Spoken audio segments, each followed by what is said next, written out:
Alrighty, so I noticed that you still write for Tacky's magazine, and that's sort of like a paleo conservative outlet. I saw Ann Coulter's writes there too.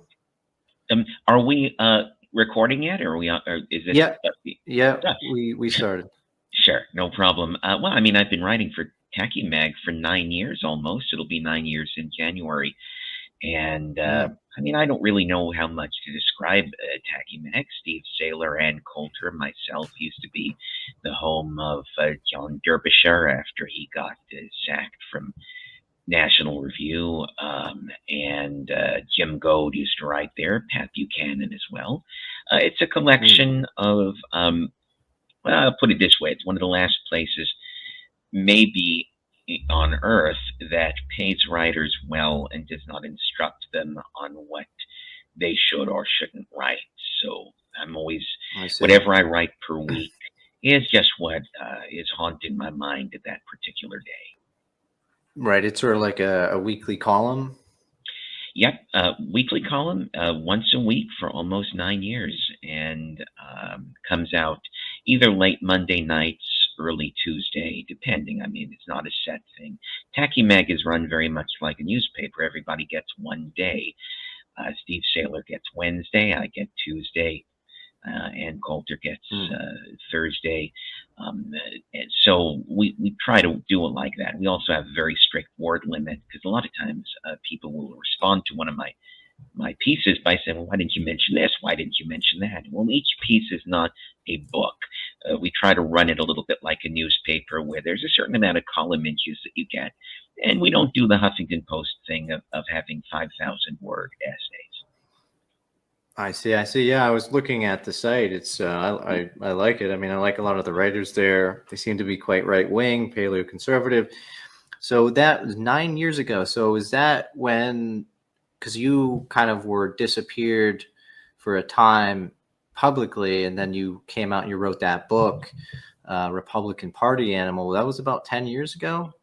Yeah, I was outed by an ex-girlfriend in April of 2013, so almost exactly, a little over a decade ago.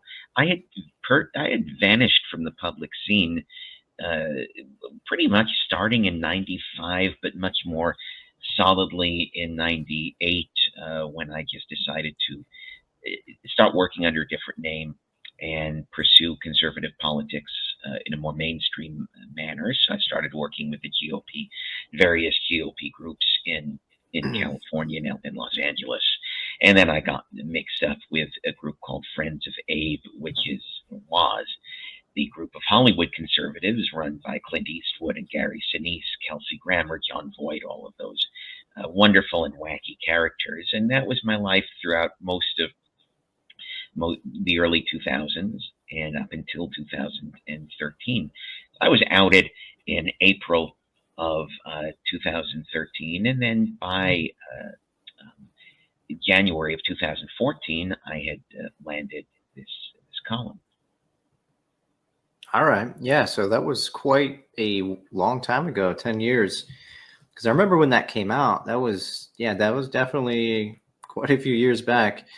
And so you worked in Hollywood as like a party organizer for conservatives. I was doing two things at once, roughly from like January '98 until the moment of my outing in 2013. I was really doing two things at the same time. I was working as an event organizer and planner for Friends of Abe, the Hollywood conservative group, and for my own organization called Republican Party Animals. And also, I was making mainstream Holocaust documentaries because it's a field that I know frontwards and backwards.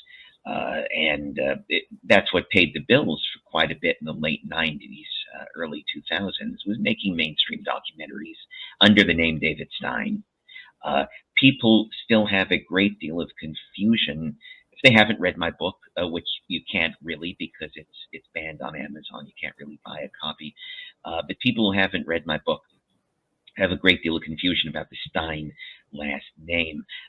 In '98, I just chose the last name Stein out of thin air because I wanted something that sounded Jewish and wasn't hard to pronounce or spell. Because when you deal with people in Hollywood, you deal with very low IQ types who have trouble with names if they are more than a certain number of syllables. And I love the idea of Stein. And you can just say it, Stein, and bam, you're done. So, but my real name is David Cole, because you'll find idiots on Twitter who will say, I hear his real name is Stein. My real name is David Christopher Cole, the least Jewish name you could think. However, I am 100% Jewish. It is just that my mom really liked the name Christopher and didn't worry about the religious connotations. I didn't grow up in a family of people who are superstitious about words. So David Christopher Cole is my actual legal name. Stein was just something I chose. So like the Stein thing helped you out in Hollywood, because as everyone knows, it's dominated by Jewish people, right? So, well, Jewish people have a heavy presence, of course, and yeah, but I mean, it's more than that. I was doing Holocaust documentaries, and if you want to be taken seriously doing that, you would better have a Jewish-sounding name. That's just not a matter of good or bad. It's just how it is, and so hence why I chose that name to go forward with during that period. So you're very well known for some of your videos that you made, like, got to be 30 years ago now, where you're kind of walking around Auschwitz, and you were one of the very first well-known revisionists, in the sense that you were kind of questioning some of the aspects of the official story around Auschwitz, right? That was the big video. And so a lot of people kind of confused, because they only saw that one video. They didn't really read your written works.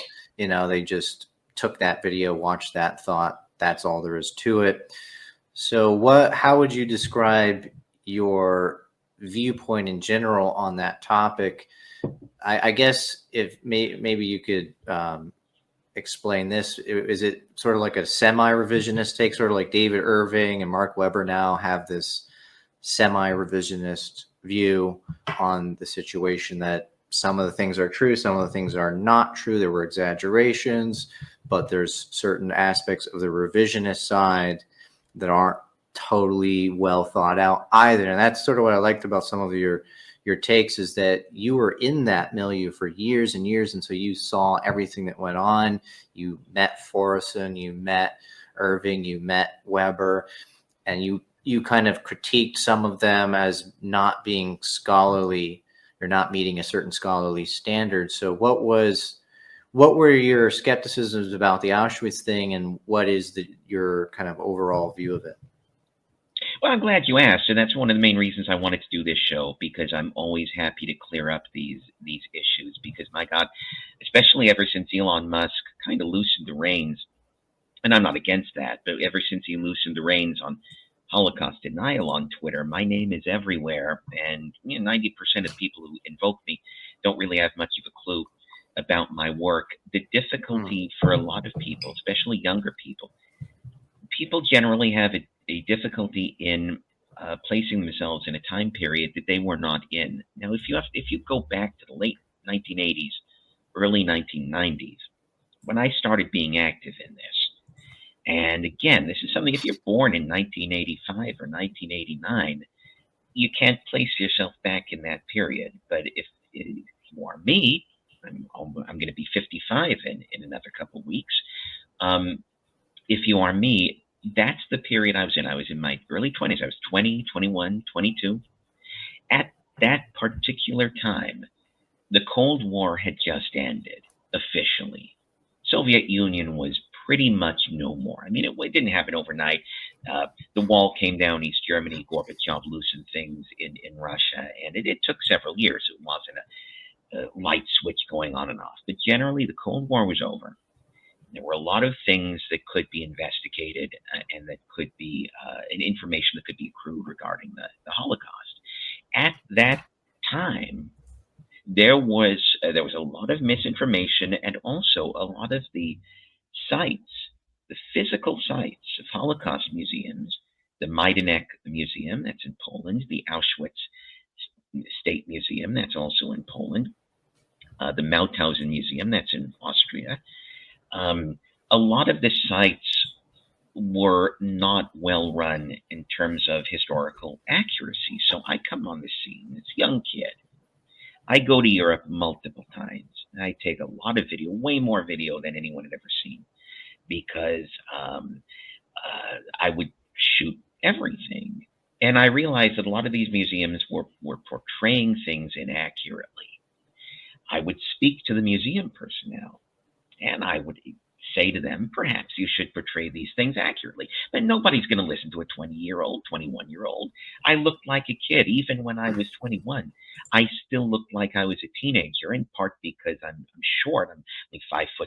I look young, unless you're fat, which I wasn't back then. God knows I am now, but back then I was not fat. So if you're a little guy and you're skinny, you always look like a teenager, even in your 20s. And I had my hair. If you're bald, well, of course, that blows the whole deal. So nobody listened to me. So I met Mark Weber, a couple of other people who call. Mark Weber's a true revisionist, and I want to say that there's never any problem with Mark Weber's scholarship. He's been one of my closest friends for 32 years, and he's a solid scholar. He just doesn't write much about history anymore. He has a public affairs podcast that he does once a week, which is wonderful, and I recommend it. But there's never been a problem with Mark Weber's scholarship. However, I did meet people at the time, a guy named Bradley Smith, of course, David Irving, Robert Forzan, whose scholarship I would end up having problems with. But I met these guys, and I made what I consider to be a very grievous error.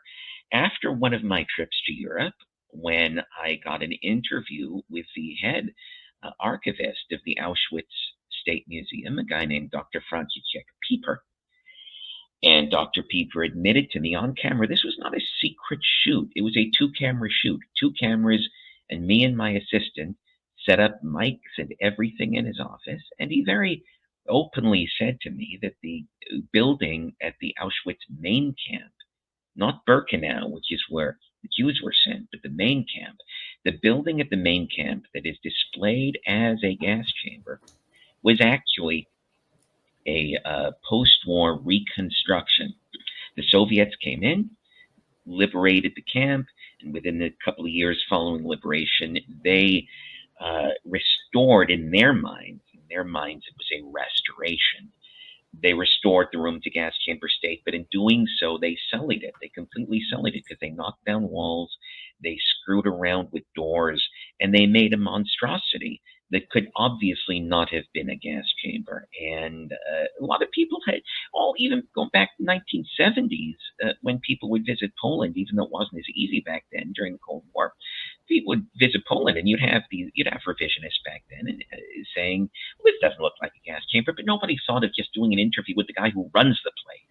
And maybe me being, maybe brash because of my youth, I just thought, well, let me interview the guy. And I don't know if the fact that I'm Jewish made a difference. I don't know. He was very friendly. He gave me over an hour of his time. And I come back from that trip, one of about a dozen trips I made during that period. I come back from that particular trip, and I've got this video of the director of archives at the museum admitting that the gas chamber was rebuilt, reconstructed. Holes were poked in the ceiling where the Soviets claim holes had once been, but there's no proof of that. And I made a terrible error. This is the error that I was alluding to a few minutes ago. The Institute for Historical Review, at that time, it was not run by Mark Weber. It was run by different people. The Institute for Historical Review says to me, why don't you do a video about it? And we'll sell it. We'll pay you. We'll give you some bucks, and you do a video about it. I didn't exactly want to do it, but being 21 years old, I think it was either 21 or 22 at the time, being that age, I kind of thought, well, it'd be nice to have money. It's always better to have a couple $1,000 than not have a couple $1,000. That's my way of looking at life. So I did a video that I thought was targeted, focused on the issue of the reconstruction of that gas chamber. And the Institute for Historical Review said, we don't like this. We don't want this. We want a hour-long video about the entire Holocaust. And I said, well, I'm not ready to opine yet on the entire Holocaust, because there's a lot of information that is still coming out, a lot of information that needs to be synthesized, a lot of information that could change people's opinions about it. And so the mistake I made is I gave them what they wanted. I gave them this hour-long video that is very overreaching. So that, just quickly, so that video focused exclusively on the kind of main camp. Now, there's multiple parts to the camp. There's Auschwitz I, and then Birkenau, which was where they were allegedly killed, right? Yes, but if you watch the video, the problem is it doesn't. It should have focused exclusively on the main camp. But in complying with what the Institute for Historical Review wanted, I made larger points, overarching points about the Holocaust in general. I didn't deny it. There's nothing in the video that denies the Holocaust. It's just I made a video, and it was very warm in LA. I remember when I did it in one day. I thought I half-assed the thing, but by God, that was October 1992, and people still share that damn thing to this day. All over Twitter, all over BitChute, all over Rumble. If I had known, if I'd had the foresight, which I did not have, if I had the foresight to know that that damned video would still be alive and kicking and defining me 32 years later, of course I would not have done it. Sure, I wanted a couple grand, but not at the expense of the rest of my damned life. I prize my life a lot more than $2,000. So that video is quite convincing to a lot of people, where you go into that room and you show that they knocked down walls and there weren't really holes. There weren't actually holes in the roof. They did that later, and you were asking the kind of person that was showing you around questions, and they passed it off as a real, actual gas chamber, right? That was the problem I was addressing. I was addressing the problem that these museums, and I made that same point when I did the Phil Donahue show in January 1994, where I showed video of other so-called gas chamber rooms at other museums that obviously had been either reconstructed or rebuilt because they couldn't be gas chambers in that particular form. That was what I was trying to address, was the that at that time, late 80s, early 90s, these museums were not being honest in their representation, and they were relying on things that went back to the immediate post-war period, when propaganda was being manufactured by the victorious Allies. Do you think that the reason they did this, which I think this was kind of probable, is that they didn't actually have a gas chamber to show anybody, because the ones over in the alleged ones in the other part of the camp were destroyed or partially destroyed, right? And so they had to show the tourists something, so they just kind of created this kind of fake gas chamber. But do you actually believe that was used as a gas chamber at some point, or was that completely just a different room? Well, Crema 1, the room that was reconstructed after the war, nobody can say with metaphysical certitude if somebody wasn't killed in there. You can't say that. You can't prove that kind of a negative. What you can say, what I will say, is that for that particular room at the main camp, there exists no convincing evidence beyond the testimony of the commandant, whose testimony is very unreliable, and I'm not the only one who has said that. Deborah Lipstadt has said that some of the biggest names in Holocaust historiography have said that. However, at Birkenau, the Jewish camp, there were rooms that definitely were used for gassing, and a couple of rooms that might have been. The ones that were definitely used for gassing in 1942, sometimes they're called the farmhouses, the cottages. they were erased. There was nothing for me to examine or for anyone to examine in the late 80s, early 90s. As far as the bigger rooms at Birkenau, called Crema 2, Crema 3, again, you can't prove a negative in that context. We do have evidence that the cottages had been used for gassing in 1942 during the typhus epidemic. Now, Rudolf Hirsch, the commandant of that camp, the man who would eventually be relieved of duty, nearly prosecuted by the SS for misdeeds in the camp, but he was brought back in 1944 to handle the Hungarian transports. It is entirely plausible that Rudolf Hirsch might have gone back to his ways of killing inmates. We have multiple questions that are open. The extent to which any gassings happened after 1942, and the extent to which Hirsch was acting on his own or acting on orders from Berlin. But before you say anything else, I do also want to say, putting Auschwitz aside, and those open questions aside, and the closed questions. I mean, there really were 100%. There were gassings at those cottages in 1942. We have the testimony of the camp doctor Kramer, and he survived the war. So it's not a thing where we found a scrap of paper and was saying, "Oh, I bet this means there was gassings." No, he wrote a diary. He testified about the diary. He survived the war. Nobody tortured him. Nobody threatened him. There were absolutely gassings in those cottages in 1942. But putting Auschwitz aside, the main extermination program did not involve Auschwitz. The main extermination program involved what are known as the Reinhard camps, Sobibor, Treblinka, Belzec, and those camps were completely razed by the Nazis in 1943. I mean, they were erased from the earth. Treblinka was, when it ceased functioning, was erased from the earth, planted over. Everything about it. And we have Allied aerial photographs showing that entire process of how Treblinka was erased. So you are correct in what you said a few minutes ago.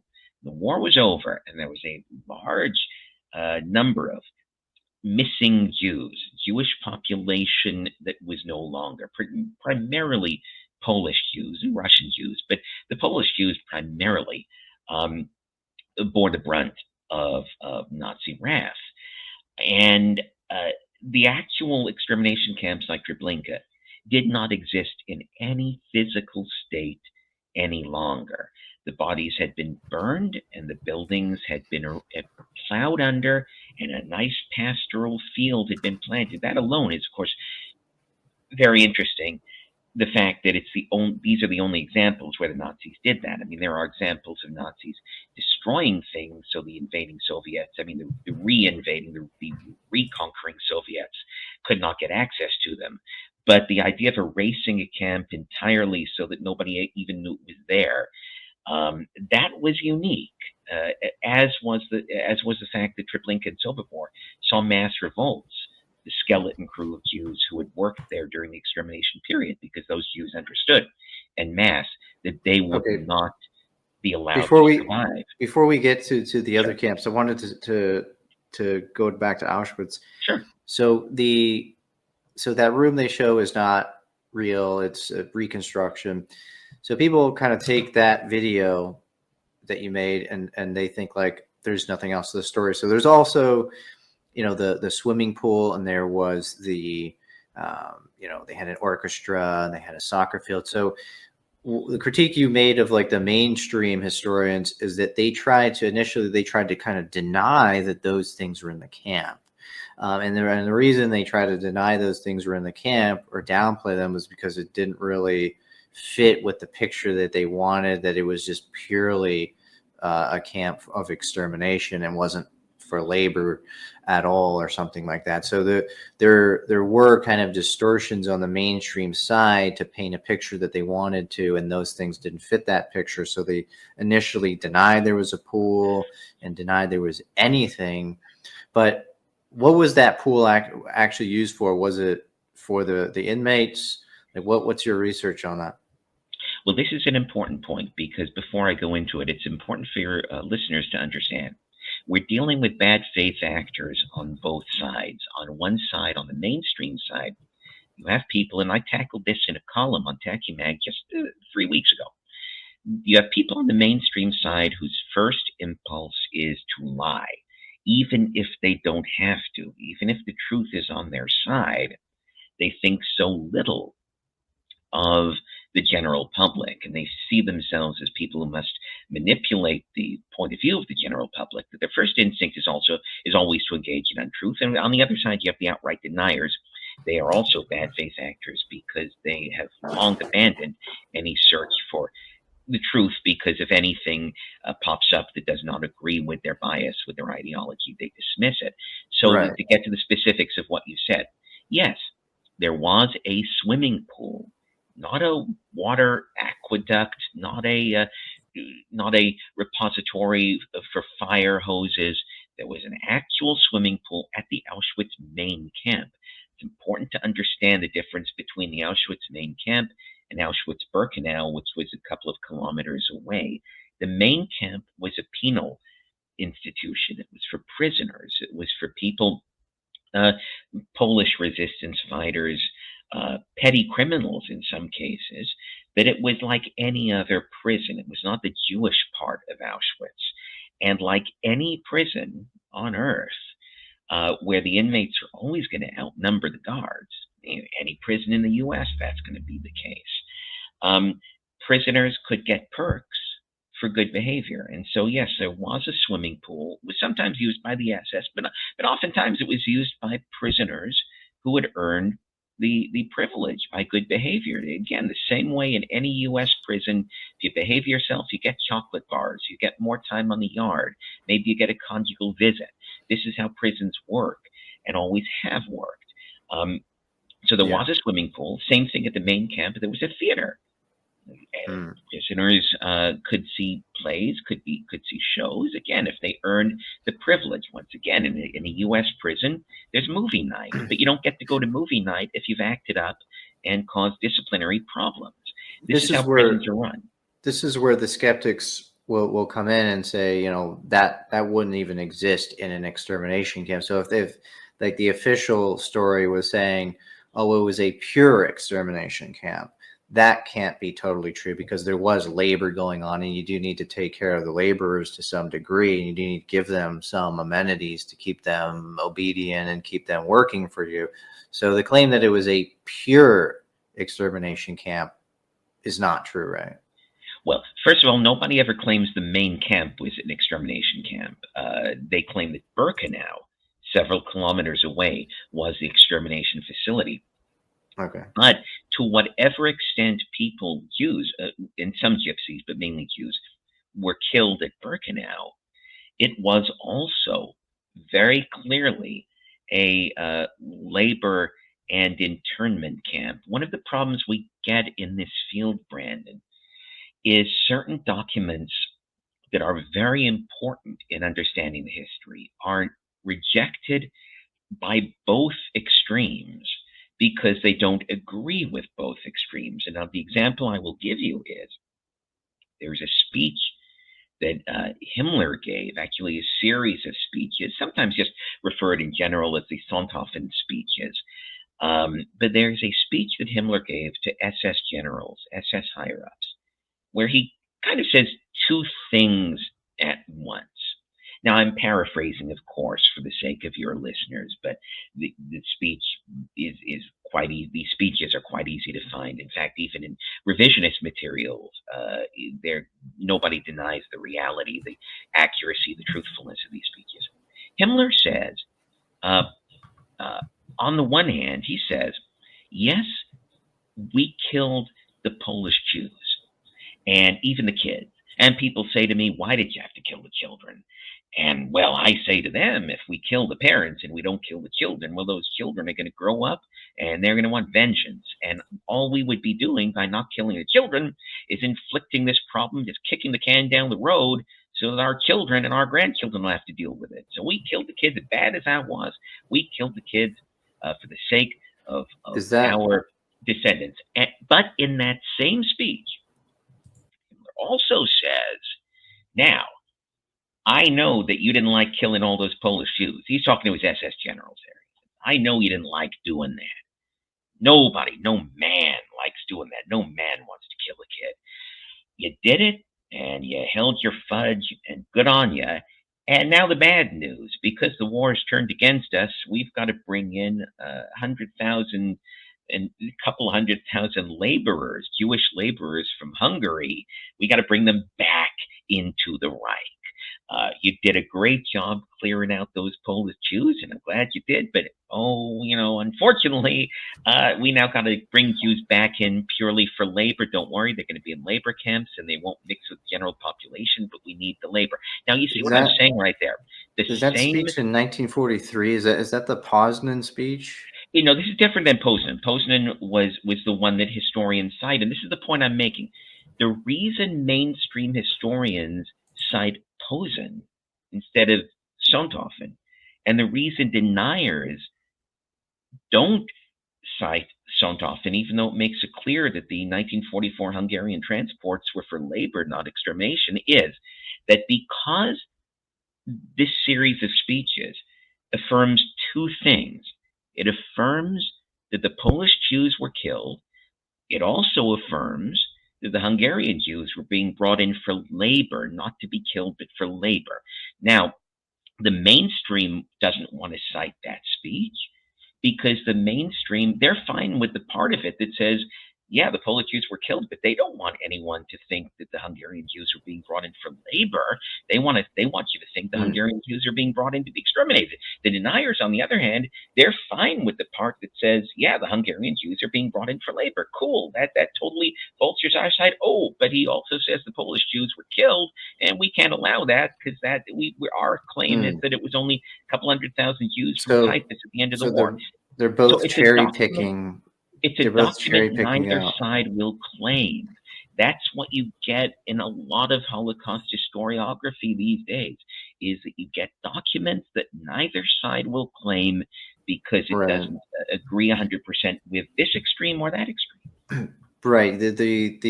I noticed that this was happening, that any evidence, so the revisionist side will dismiss any evidence of mass murder, and it's not just Jews. There's evidence that Himmler and Rosenberg, they talk about, and even Goebbels, they talk about basically moving Slavs off of their land. I've been covering this recently, and you see the denials. You can use explicit speeches where they're talking about transporting Slavs off of their land, colonizing Ukraine for German settlement. You can even bring up like Hitler in Mein Kampf, saying that his goal in chapter 13, he says, the 1914 borders aren't sufficient for German living space. We're not going back to the 1914 borders. We're going to expand into Russia and its borderlands. And you cite that, and they just go into denial mode or tell you the translation's wrong or something, because they're promoting a mythology that Hitler just wanted to take back a tiny little chunk of Poland and the Sudetenland, which is not true at all. It's totally, by his own words, by his own admission, that wasn't the goal whatsoever. It was to expand. And so they just dismiss any evidence to the contrary. And in a speech, Himmler actually says that they're going to use Slavs as slaves. He says that in the Poznan speech.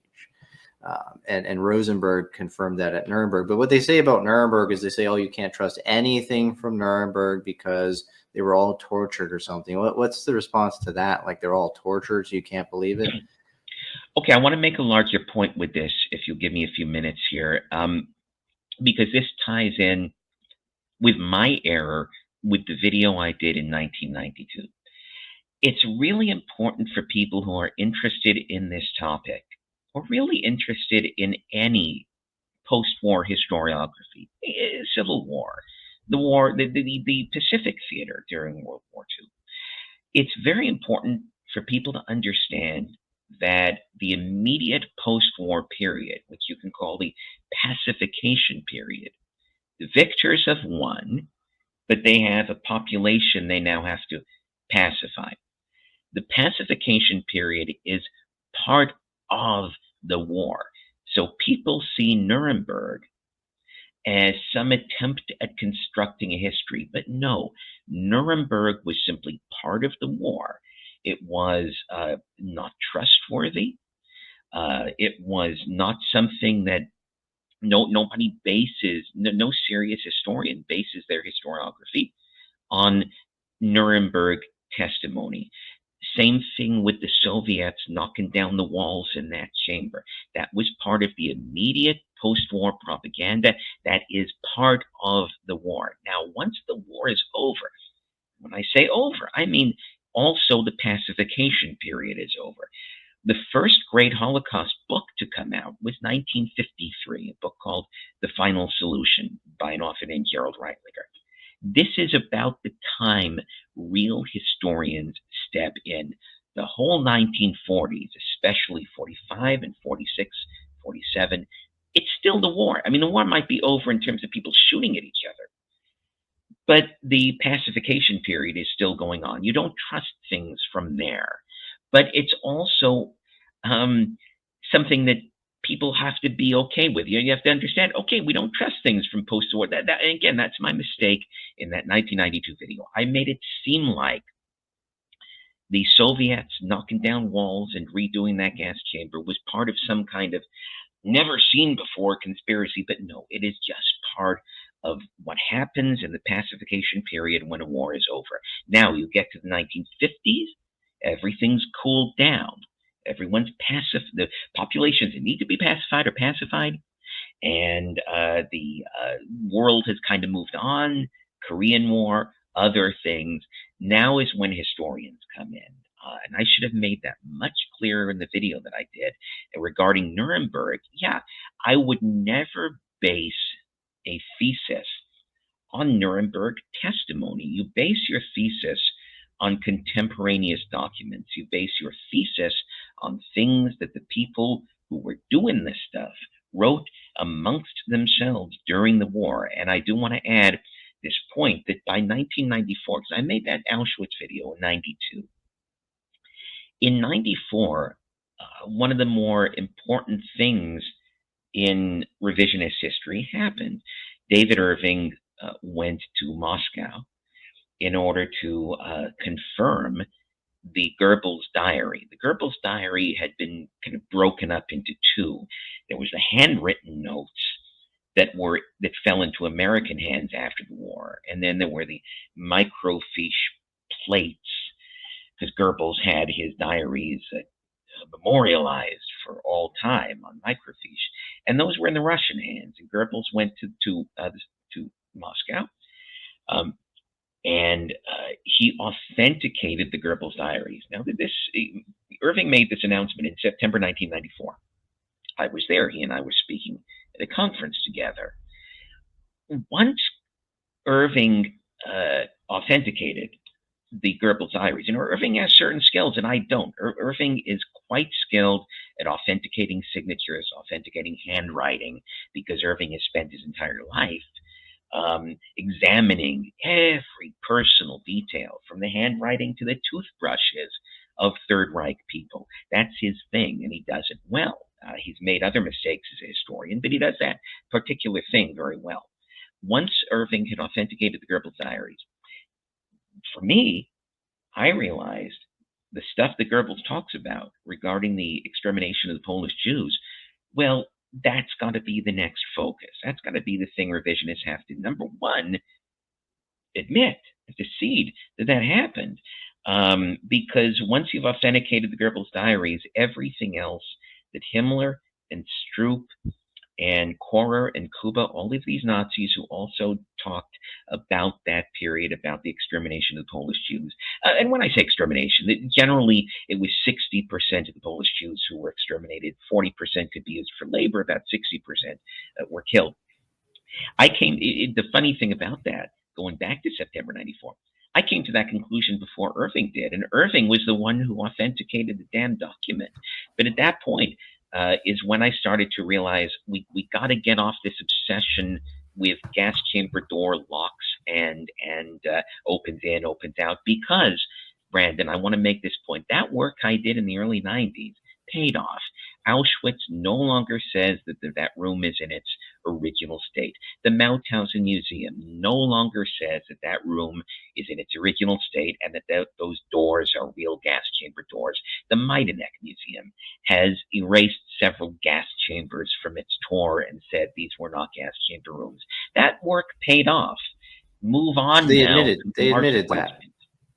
Sorry? They admitted that they misrepresented some of the rooms. Yes. Yeah. As I said, the work I did in the early 90s paid off. But then instead of where's there are people, Lord knows you see them on Twitter, there are people who would like me to just rest on those laurels and do nothing but talk about that for the rest of my damned life.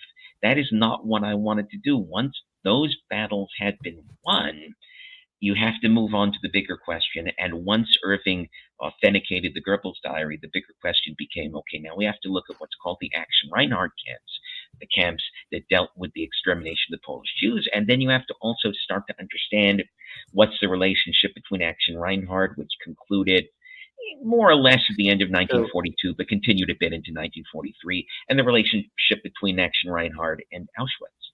So David Irving he more or less has the same view as you that the killings took place in the East. Mark Weber also says that. So those are guys who have been called revisionists, have been called deniers. David Irving went to jail for allegedly denial, but they accused him of denial because he refuted. He basically said what you said about that one room in the main camp of Auschwitz not being a gas chamber. And they used that to say he was a total denier, but he wasn't a total denier. He was just refuting that specific thing. Now they claim that wasn't the main gas chamber at Auschwitz. They claim it was at Birkenau. Now the Goebbels diary that you're talking about, I'm going to put this on the screen here. This is it right here. The passage that you're talking about says, beginning with Lublin, the Jews of the general government are being evacuated eastward. The procedure is a pretty barbaric one, not described here more definitely. Not much will remain of the Jews. On the whole, it can be said about 60% of them will be liquidated, whereas only about 40% can be used for forced labor. And then it says, the Gauleiter of Vienna, who is to carry this measure through, is doing it with considerable circumspection according to a method that does not attract too much attention. A judgment is to be visited upon the Jews that while barbaric is fully deserved by them, the prophecy which the Führer made about having brought on the New World War is beginning to come true in the most terrible manner. One of the most sentimental in these, we must not be sentimental in these matters. If we did not fight the Jews, they would destroy us. It's a life and death struggle between the Aryan race and the Jewish bacillus. No other government and no other regime would have the strength for such a global solution to this question. Here, too, the Führer is the undismayed champion of the radical solution necessitated by conditions and therefore inexorable. Fortunately, a whole series of possibilities presents itself for us in wartime. And then it says the ghettos will be emptied and the general government will now be refilled with Jews thrown out of the Reich. This process is to be repeated. There's nothing funny in it for the Jews, and the fact that Jewish representatives in England and America are today organizing and sponsoring the war against Germany must be paid for it dearly by their representatives in Europe. So I've been reading the Goebbels diaries, and if you're a revisionist, right, if you're truly looking for the truth of this matter, you cannot deny stuff like this. You know, if you're to even doubt many aspects of the camps or whatever, this is a pretty clear statement about those Eastern Jews, or the push, the decision to send them east. Now, Germar Rudolph and others, I don't know how much work they've done on this, but they don't really have an answer, is what you would say. They don't have an answer for what happened to the Jews that were sent to the east, to the camps. I have a few questions about Treblinka for you, by the way, but you saying this is authentic diary, right? And this is a statement pretty clearly that there were some killings going on. He doesn't say the method. However, he does say it was happening. So as a revisionist, you cannot just ignore any piece of evidence that's contrary to your view. You have to go where the evidence shows. So this seems to be one of the pieces of evidence that confirms that view, right? Is there anything else? Couple things. I want to go back to something you said at the beginning regarding the main camp gas chamber at Auschwitz, where you said now they say it was a Birkenau. They always said the gassings were at Birkenau. The main camp gas chamber was always a minor gas chamber. It's just the problem was the gas chambers at Birkenau. Four of them were completely erased. Two of them were dynamited in. They did not offer any like visual pluses for tour groups. But I don't want people to think that because of my work debunking or possibly debunking the main camp gas chamber, that meant that they shifted to other gas chambers. The Birkenau gas chambers were always, going back to the 40s, always the main ones. It's just that it was the main camp gas chamber that was used for tourists. Secondly, Right. Revisionists dispute the other chambers as well, right? They do. They do. And those are the open questions I talked about earlier about, we're dealing with things that, to what extent, if they were they used? We do know that the farmhouses, which were erased, the farmhouses were certainly used. And to what extent Crema 2, Crema 3 were used, it's not possible to say they were never used. From that, I want to jump to something else you said regarding David Irving and Mark Weber. Irving is a hard man to pin down. I've known the guy 33 years. He will say different things based on a different audience, and that's why when he authenticated the Goebbels diary, I kind of took it more seriously than he did, because Irving tends to give speeches based on who he's talking to, but I understand that because I don't necessarily approve of it, but I understand it based on the fact that he sells books for a living. I don't. I can say this. I can anger any side. I can anger the mainstream historians and I can anger the deniers, and it does not affect my income. So perhaps I can be a little more honest and straightforward that way. Now, getting to your question, it's very important to understand that Goebbels' diary does not exist alone. One of the things that deniers will say is, oh, one document, that's all you have, but that's simply not true. The Goebbels diary agrees with the Kohrer report, and that was the report by Himmler's statistician that was commissioned in 42 and finally delivered in early 43, and that roughly shows about 60% of Polish Jews were indeed killed. So the Kohrer report agrees with the Goebbels diary. The General Stroop, who fought the battle on the German side against the Jews in the Warsaw Ghetto, General Stroop says quite clearly, I am sending Jews to Treblinka to be killed. The only denier answer to that is, and it's very funny, unintentionally funny, deniers say, well, they just randomly picked a name, Treblinka. It doesn't mean Treblinka was a place where Jews were killed. He could have said Cleveland. He could have said Poughkeepsie. And they don't have an answer for that. So you have Goebbels, you have Kohrer, you have Stroop, you have Himmler, the Sonthofen speeches talking about the liquidation of Polish Jews. You have Kuba, General Commissar in Belarus, who talks about the liquidation of the Russian Jews there, and then of the German Jews that were sent into the Minsk ghetto. All of the documents agree with each other. There's no anomaly. Now, the best the deniers can do, and this is really what it all comes down to, Brandon, the entire debate can be synthesized to this. Because I like to start with, what do both sides agree on? When you begin there, what in the mainstream and the deniers / revisionists, what do we all agree on? So we begin with that. What we all agree on is, because everybody agrees, the Kohrer report, that Himmler's statistician report, everyone agrees that's a legit document. Nobody claims it was forged. Nobody claims that it's a Soviet invention. So we all start there, and we know that Kohrer states that 2.4 million Jews were, quote unquote, evacuated by the beginning of 1943, and the majority of those evacuations happened in 1942. We all kind of agree on that. So the question becomes, what happened to those 2.4 million Jews, quote unquote, evacuated in 1942? Well, Kohrer kind of gives it away. He describes them as Abgang, which kind of means dispatched, done away with. But he also then describes them as Todesfallen, dead. That is a word that only has that meaning. It doesn't have a double meaning. And no, it doesn't mean knock 'em dead like stand-up comedy. It doesn't mean that the Jews were sent to a comedy show and were knocked dead with humor. Todesfallen basically means the dead, a list of the dead. Now, the denier position on that, they agree that these 2.4 million Jews were evacuated. They claim that they were sent to a resettlement village. Now, for perspective, Brandon, 2.4 million people, that's the population of Houston.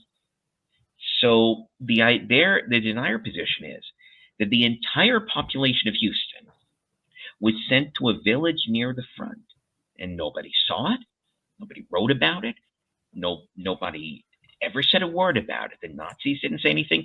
The Soviets didn't say anything. The spies on all sides didn't say anything. The Jews never said anything. That's what's funny about it, because these 2.4 million Jews that were, if deniers are correct, these 2.4 million Jews were in fact sent to an idyllic little town by the front. Okay, even if you want to believe that no one saw it, that the Nazis could pull this off, so that nobody on Earth, even the aerial reconnaissance photos, that nobody saw it. You want to believe that. You have another hurdle, which is that in the early 1950s, when West Germany signed the reparations bill that gave money to anyone who was sent to any kind of camp, any Jew sent to any kind of camp or ghetto, any Jew who was taken from their home for any reason would get a big fat check. You're supposed to believe, according to deniers, that 2.4 million Jews were taken from their homes to this idyllic town and kept there till the end of the war. But then, when the reparations deal was signed, they decided to not apply for checks. 2.4 million Jews decided, you know what, we want to pretend we didn't exist, so that nobody knows about that idyllic little town. So not one of us is going to apply for a reparations check. Now that's just silly. And even people who are hardcore Jew haters are going to have a lot of trouble explaining or defending the notion that 2.4 million Jews all have checks dangling in front of them that they could take by simply admitting they existed and that they were transferred to this resettlement ghetto, resettlement town, and not one of them takes it. That's very, improbable. There were Jews who took those reparations who turned out that they weren't actually in some of the camps. Like there were some frauds. There were some people who lied and said they were there but weren't there, had already moved out. So there's definitely, there's a guy called Norman Finkelstein. He wrote that book, The Holocaust Industry, where he exposed some of these frauds, some of these people who lied just to get some of the money that was being doled out by the German state. Now, you're saying that there would have been more people claiming that money if 2.4 million of these people were actually alive and so forth. Now, the claim is that they're sent to the east, to these camps, the Reinhard camps, or further east. Because the Reinhard camps were in eastern Poland, right? Yeah, well, the Reinhard camps were very small, so nobody claims that 2.4 million Jews were housed there. The denier claim is that the Jews were sent to the Reinhard camps and then sent on, that these Reinhard camps were transit camps, and they were sent on to some unnamed idyllic location for resettlement. Okay, so Treblinka.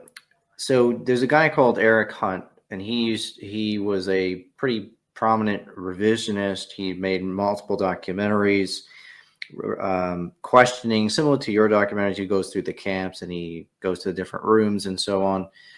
Now, he did a thing in Treblinka because not a lot of people have looked at that camp. Now, he showed in his documentary that the official historians like Yitzhak Arad, and he sent an email to this guy and he's like, did anybody survive Treblinka? And Yitzhak Arad said, no, nobody survived. Everybody was immediately gassed. Now, Hunt later dug up some testimonies from Holocaust survivors, and some of them actually said that they went to Treblinka and they're alive. So the official historians claim that they were all immediately killed there is not accurate, because some of them did go through that camp and were sent to other camps, I guess, for labor, and did survive. So how do they square this? So there seems to be some proof on the revisionist side for Treblinka that it wasn't a pure extermination camp, if some Jews themselves say it wasn't, right? Well, happy to address that. Number one, Eric Hunt. He later recanted by most of his stuff, by the way, but yeah, and it's important. He recanted his views, but it's important to understand why. Because whereas I was targeted in 1997-98, I was targeted by a violent extremist group called the Jewish Defense League that actually threatened to murder me.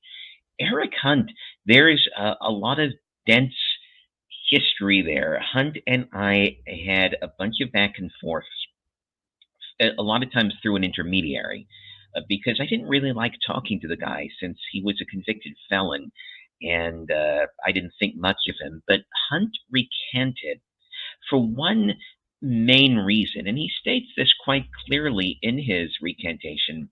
And I wouldn't even necessarily call it a recantation, because that brings up images of Galileo. I think it's more that he simply changed his point of view, which everybody has the right to do.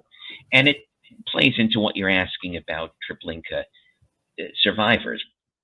What Hunt realized is that there were no cases of Treblinka Jews being sent elsewhere among the targeted population of Polish Jews in 1942.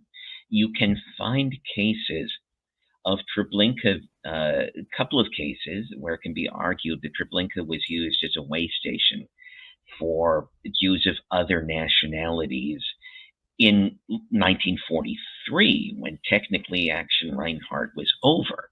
Although Action Reinhardt was not, again, it's not a light switch where it's on and it's off. It petered out.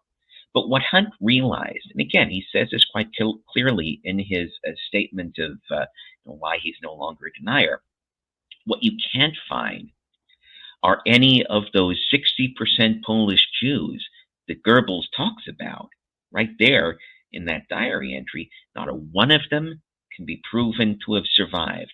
It is fully possible that once Reinhardt was over and the Jewish population of Poland was thinned to where the Nazis wanted it to be thinned, that some Jews did come in and out of Treblinka as a way station. Completely possible. And one of the things that I point out in my book is that at the end of Reinhardt, Himmler and the other Nazis begin talking about the final solution to the Jewish question in past tense. That's very important, because these are government functionaries. So when they talk about something in the past tense as being over, and that's part of my thesis, is that with the conclusion of Reinhardt, that was pretty much the conclusion of the killing phase. Treblinka still existed for much of 1943. And yeah, Dutch Jews, some French Jews, it's completely possible that some Jews came down that rail line to other places.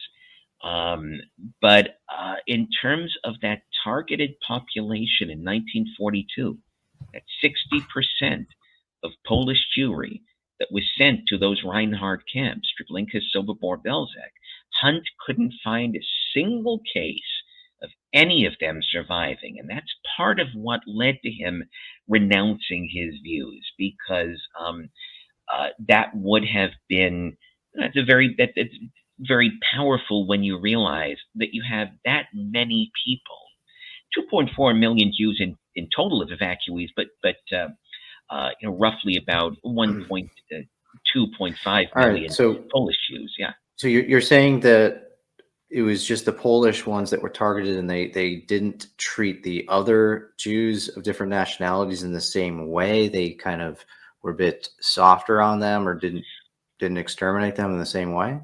Oh, we know this for a fact. This is nothing to guess about. I mentioned earlier Wilhelm Kube.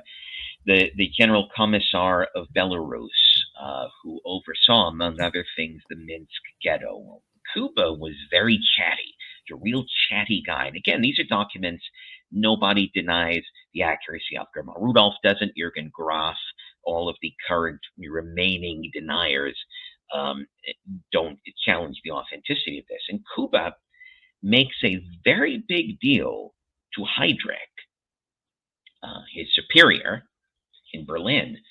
Kuba is like, okay, I killed all the Russian Jews in Belarus, and it had to be done, and it was good that it was done because these people are slime. These people are the genetic detritus, and we got to get rid of them. But you're sending me German and Austrian Jews into this ghetto, and you're asking me to kill them. Oh my God, they look like me. They look like us. They know the same music. They know the same arts. They know the same culture. We have the same shared cultural milieu. I don't want to kill these guys. Now, this is all very well documented. So you have Kuba as an example, a man who oversaw hundreds of thousands of Jews being killed and talks about it. You have him saying, I'm fine with killing this group of Slavic, filthy Bolshevik Jews, but this guy's got blonde hair, this guy's got blue eyes, this guy's got green eyes. These are like us. But can't Slavic? I mean, Slavic people. I would assume some Slavic Jews would also have blonde hair and blue eyes in some cases, right? Yeah, but you're ignoring the amount of impetus that the Nazis put on DNA. If you were Slavic, and there were many cases, of Slavs, Jewish or not, who were Germanized because they looked so Aryan. That did happen. But generally speaking, Russian Jews were seen as worthy of immediate death. Polish Jews could be kind of divided into those who could labor, those who couldn't. But German and Austrian Jews were seen as part of the culture. And that's why when Kuba complains to Heydrich responds, and Heydrich says, man, you are dogging me on the ass about this thing. If there are any of these if any of these German or Austrian Jews who deserve to be sent to Theresienstadt, which is like the comfortable ghetto for privileged Jews, Heydrich says, I'll do it. But you know what? I don't have time for this. So, and in the end, I don't want to say, in the end, Kuba did end up liquidating the non-laboring German and Austrian Jews. He didn't want to. He bitched about it. He complained about it. But in the end, he did, because once the war stalled. This is again talking about my thesis here, not necessarily shared by the mainstream or by deniers, but the German and Austrian Jews were initially supposed to be sent to Minsk, sent to the east, and then when the Germans won the war, they were not necessarily supposed to be killed. But once the war turned against the Germans got real antsy that they had all of these high IQ German and Austrian Jews back close to the front. And Kuba was instructed to kill them, and he did. But it is very important to note when he wrote to Heydrich saying, I don't want to kill him, I don't want to do this. And he wrote to Losa, not just Heydrich, but his other immediate superior, Losa. And he says, I don't want to do this. That shows that in the Nazi mindset, there was always a kind of sentimentality that was attached to certain types of Jews, and a kind of very, very barbarous hatred that was attached to it. There was no doubt that Hitler and the top brass hated the Slavic people, not Jews, but Slavs, like the legit Gentile Slavs. I mean, Hitler says in Mein Kampf that they're an inferior race and we have the right to rule them, and that's what Lebensraum was all about, was ruling the Slavs and taking land for German resettlement and expansion, which they did in Ukraine. They actually built some settlements for Germans and moved them in and moved the Slavs out and used some of the Ukrainians as slave labor. So this is undisputed that they hated the Slavs and said that they were inferiors so that they could justify taking their land. That's 100% backed up by Hitler's own statements in Mein Kampf and elsewhere. Rosenberg and Himmler in a speech says that we're going to use them as slaves. I have the quote here, but the Treblinka thing. So I guess some of the questions that revisionists and skeptics would bring up would be like, oh, well, what about like Eli Wiesel saying he was treated for his infection and then he was marched back to the West? Why would that happen if they just wanted to liquidate them all? And then the issue with Treblinka, I guess, that revisionists bring up is that the methods that they used allegedly was, a diesel. I guess they're claiming it was like a diesel engine in some revision. Even Eric Hunt brought up in one of his videos. He says that the diesel is not that poisonous. You can't really just kill millions of people with that. It's quite a safe gas. It's not like riddled with carbon monoxide and so on. So the killing method in Treblinka, that according to the official story, was what?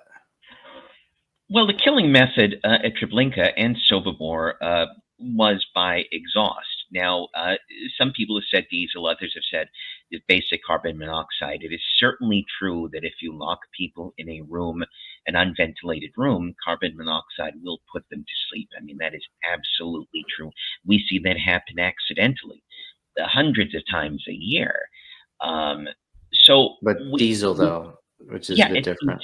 It's important to not get hung up on what there have been survivors who have said diesel. I don't go by survivor testimony. It's supplementary, but primary documents by Nazis themselves always have to be the primary sources. What revisionists and deniers will do is they will seize on something that a survivor says that is quite obviously unlikely, improbable, and probably not true.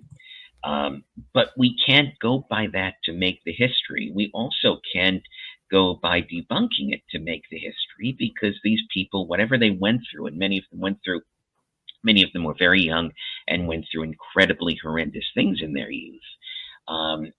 You don't build a historiography based on those eyewitness testimonies, and that is one of the problems that the mainstream has itself created, because the mainstream Holocaust scholars have focused so much on deniers, saying, well, the deniers prove it,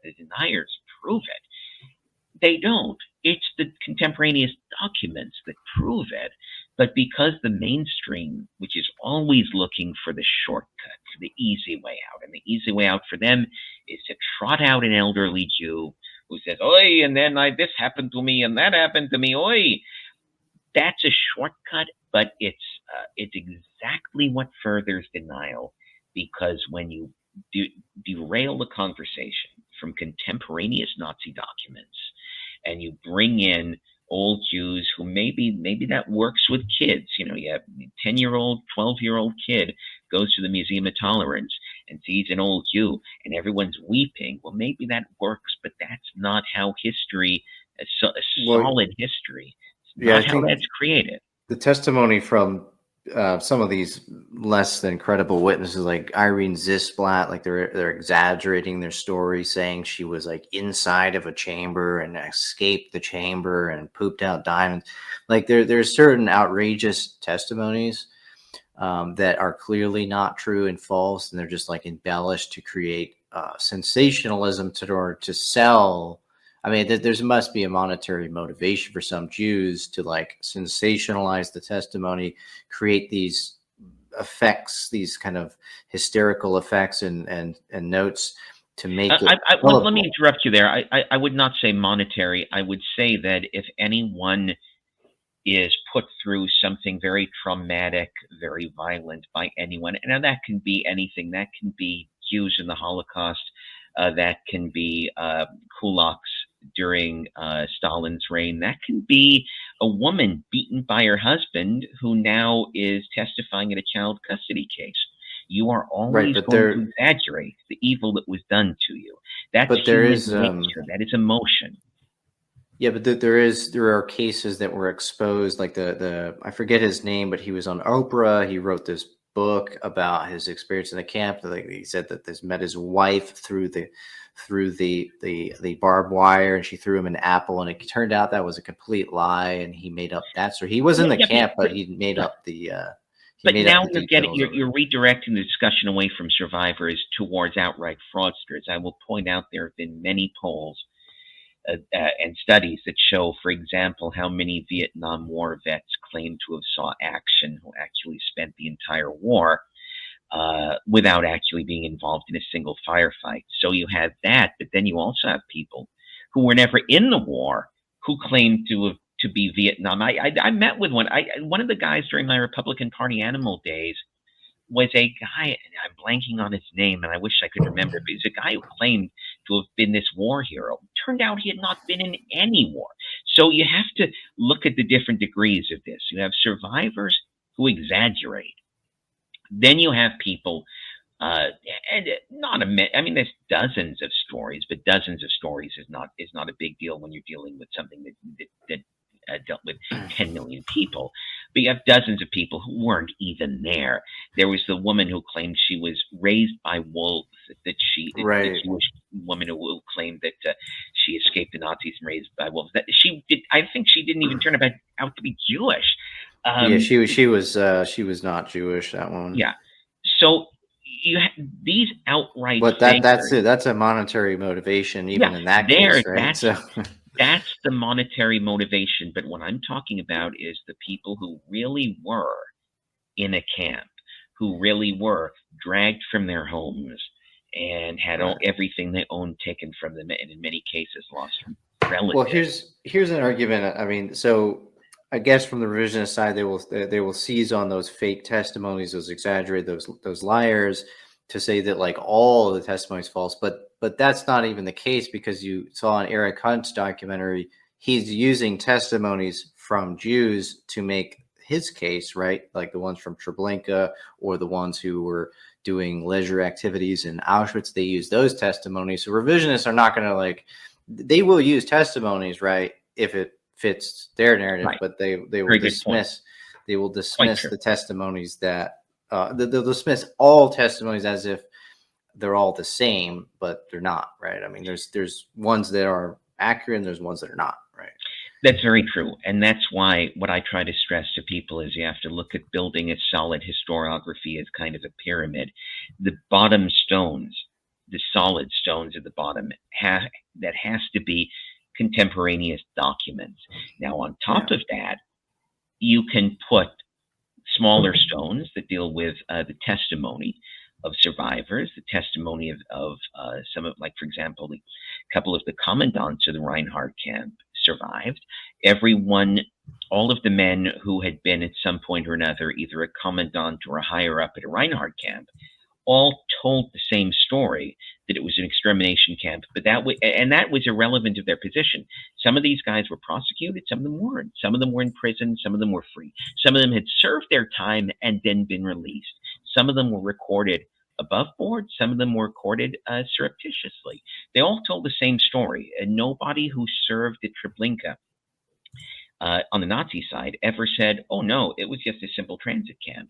But again, those testimonies, whether they're accurate or not, cannot be the foundation. The foundation of the historiography has got to be the contemporaneous documents.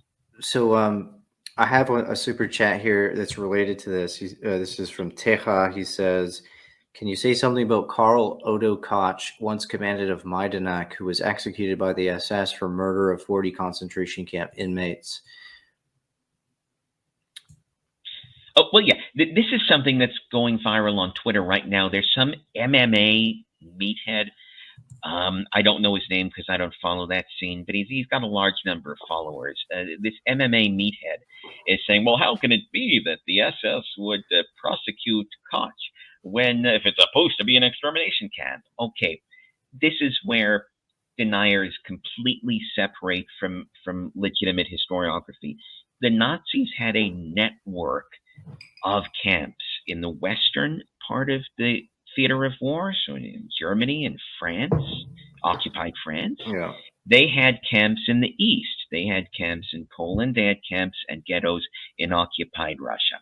Every camp had a slightly different, or sometimes major different nature. Some camps were just for women.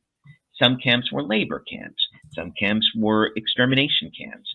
Buchenwald, which is where Koch and his wife where the infamy comes from. Buchenwald was not per se a Jewish camp at all. It was primarily a camp for political prisoners, communists especially, and it was a labor camp. If you were running a labor camp, you were not supposed to kill the labor.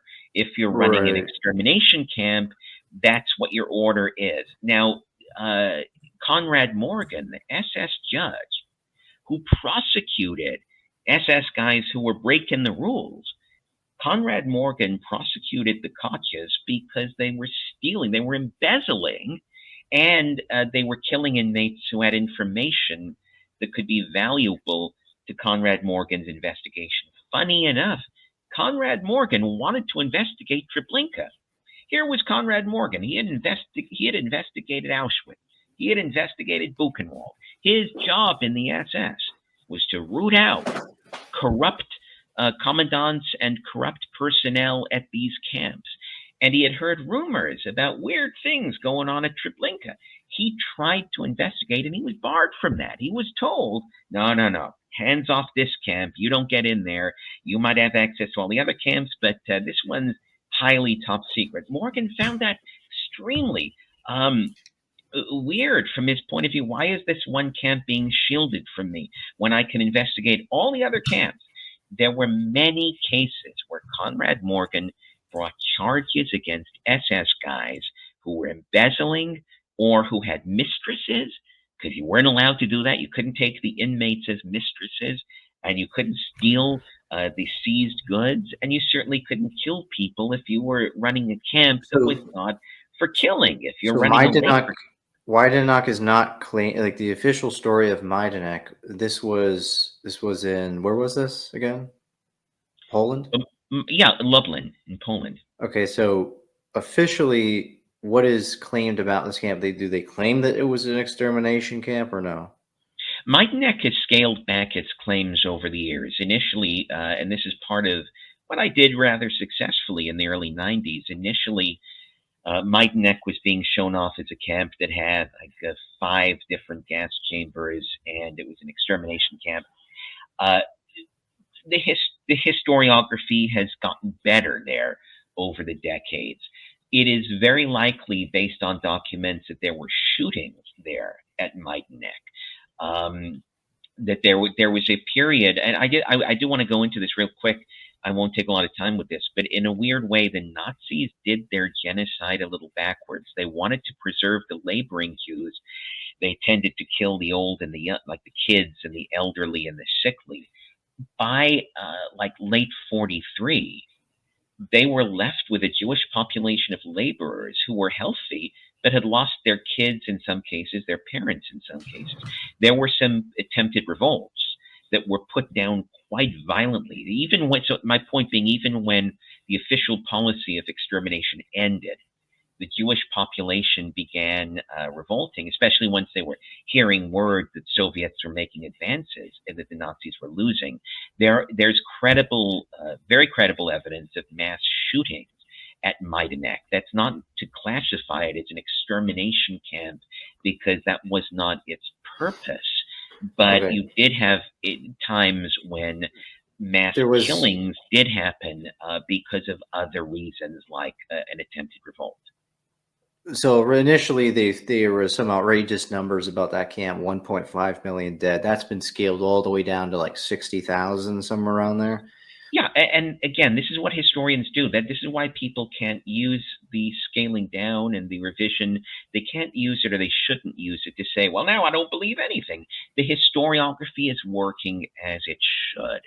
As the decades go on, people get a better grasp of these things. And so that camp clearly was not, it couldn't have been an extermination camp if they were prosecuting the guards for killing members. No, that doesn't mean nobody died there. Obviously, some people did. But Majdanek was primarily a labor pool. It was kind of like a depot for labor, a kind of central depot where Jews were sent, and then in most cases sent elsewhere for labor. But again, that doesn't mean that there weren't killings there. But when you look at a camp like Buchenwald, where the Kotches were, Buchenwald was purely a labor camp, and as purely a labor camp, it was not a place where the commandant was allowed to do that kind of stuff, killing people for his own private reasons and stealing stuff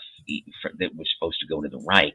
None of this is a contradiction. And so when people say, well, why would they do this at this camp and not that another? It's kind of like saying, in America, we have the supermax prisons where people are not let out of their room more than like 1 hour a week, and then you have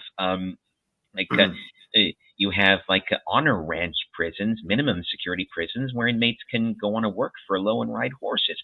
So the idea, what these deniers will do, is they'll take an example of an honor ranch prison where inmates could have a certain amount of freedom, and they'd say, well, look at this camp. If this camp exists, obviously nothing worse could exist. And that's just untrue. You have the same way we have different levels of severity in our prison. I mean, you could just argue that it was compartmentalized and not everybody knew about the plans, and maybe these judges didn't know about the plans in the East, and so they were just doing basically what they thought was their job, something like that. Well, because I don't think that everybody knew about it. It's not like every judge in the Reich knew about all of the plans and all of the stuff goings on in the East and so on. Well, that's a point with Conrad Morgan, the SS judge. He was not told about Treblinka. He was simply told, hands off, stay away from there. Okay.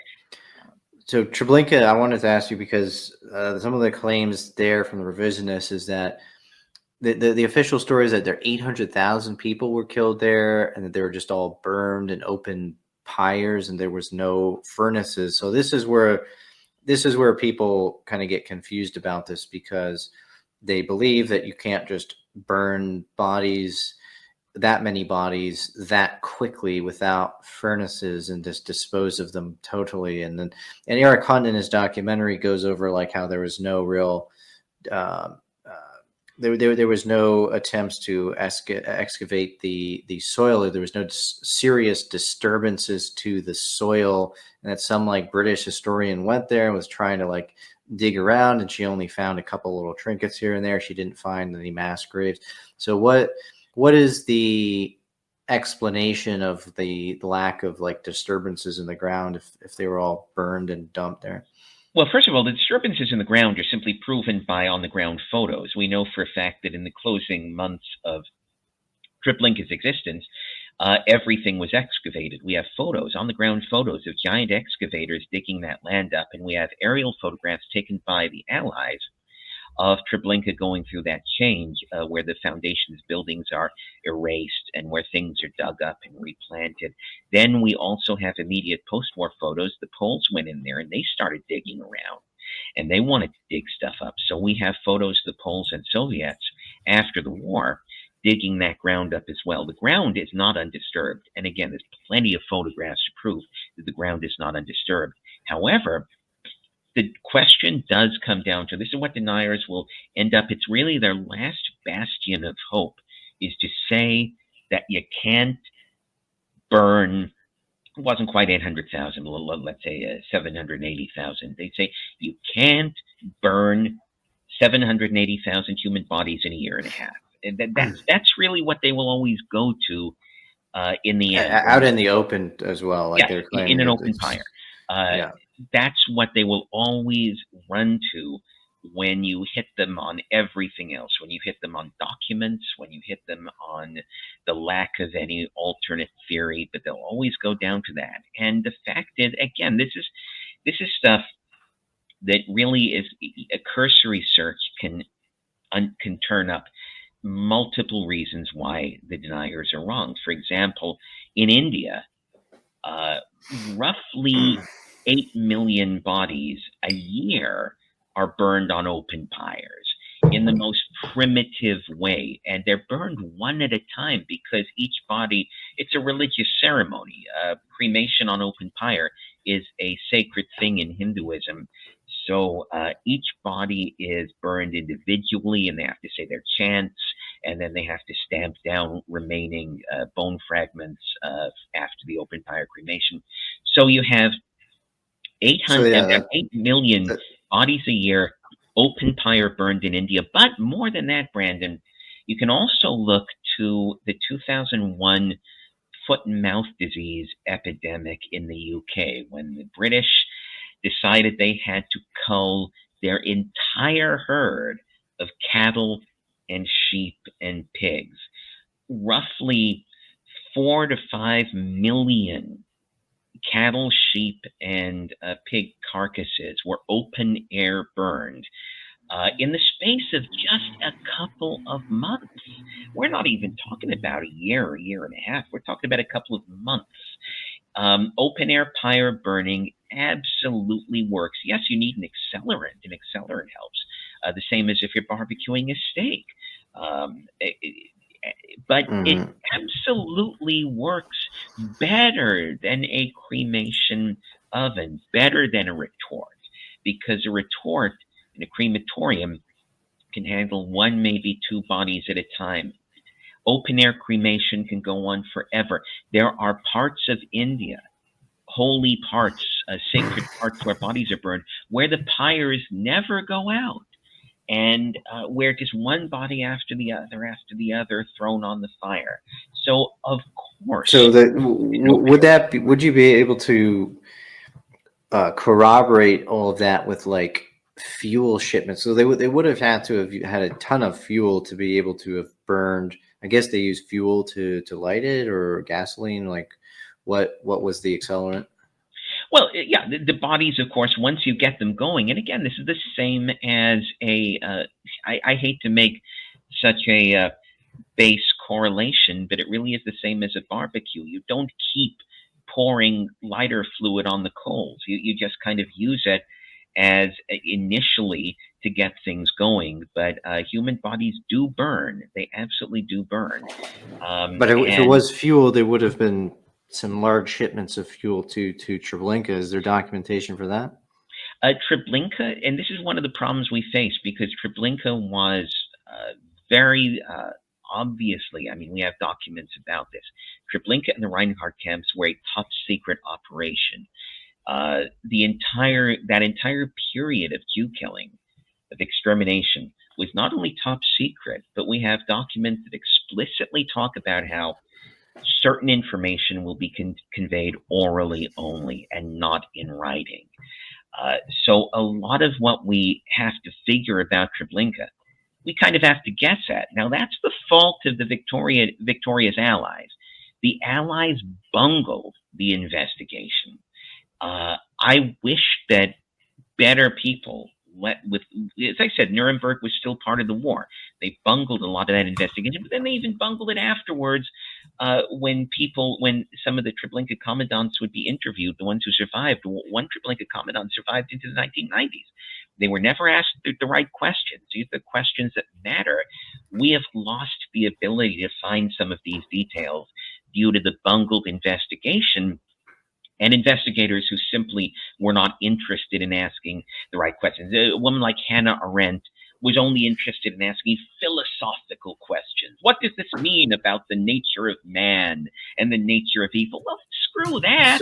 Ask about the fuel, ask about the other things. But yeah, so the documents, like if they had, because you know, your case is built around the documents, the diaries, and the statements. Mm-hmm. So what is the documentary evidence around those Reinhardt camps? Is there evidence of shipments of fuel? Is there evidence around the supposed killing methods? Like what are the documents showing there? Because I haven't seen them. Those specifics died with the commandants and died with the Nazis who would have done it. These are things that we would have wanted to know. What we do know, and here's the only way we can look at it, we have the documents that say Jews were killed there. We have that. What's that? What's that document? Well, the ones I just talked about like a half hour ago from Goebbels' diary. When Goebbels' diary talks about the Gauleiter of Vienna, he's talking about Odilo Globoknik, the head of Reinhardt. We have Goebbels' diary, we have Himmler's speeches, we have the Core report, we have Stroop, we have Kuba and his various back and forth in Belarus. And where does the 800,000 number come from? Well, two sources.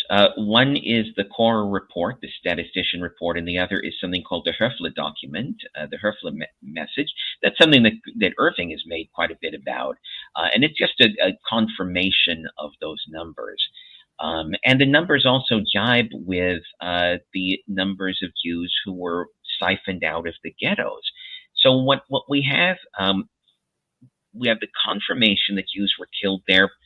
We don't have a lot of the specific documents, not just about fuel transports, but also about disposal of ashes. We can say to ourselves, it's very likely that the ashes were taken to the Bug River. But a lot of this stuff, these were things the commandants handled without committing it to paper because it was a top secret operation. Now, the deniers, their only way to contradict all of the documents about Jews being killed there, even though we do lack some of the specifics, the denier's only way to contradict that is to provide one thing, one simple thing, showing that these 2.4 million Jews were resettled somewhere. And you would think that after, at least in my time in the field, so let's say 34 years, 35 years of people like Rudolph, Matonio, Forison, them looking, you would think they'd find one thing, but that is the problem. There's not a single piece of evidence, not one, that these 2.4 million Jews were resettled someplace. What does Jürgen Graf say about this? Because I know he wrote a report where he was kind of trying to refute David Irving, who made these claims that they were killed in the Reinhardt camps. I have read that. I have to go back and reread. It's quite short. It's almost like less than 100 pages. Do you know what his explanation is there, Jürgen Graf? Well, same as Matonio, same as Carlo Matonio. They say the Jews were resettled, and yet they don't have proof of it. Now, you can go there. There's a page on Kodo.com. That is one of the main denier sites. For a while, Germar Rudolph was running it. I don't know the current state of it. I don't know who's running it now. But their conclusion is that they admit they have no evidence. In other words, that they haven't tried to fake anything. There's nothing that I liken it to. If someone were to say to me, "Can you refute my claim that the Titanic sank because of a meteorite?" And I would say, well, give me something to address. Give me a document, give me a claim, give me something that I can judge the truth or falsity of. But you can't, because it's just you saying, well, I think it was taken down by a meteorite. No, I don't have a document. I don't have any eyewitness statement. I don't have anything. Oh, but it was a meteorite. Well, it's the same thing with the Jews being resettled. The deniers don't have anything to show. They have a claim that they make, but it's not based on anything, which means it gives me nothing to refute. If they were to present a document from any side, from Jews, from Nazis, from Soviets, from Soviet spies, from Western Allied spies, they don't have anything. The explanation for that.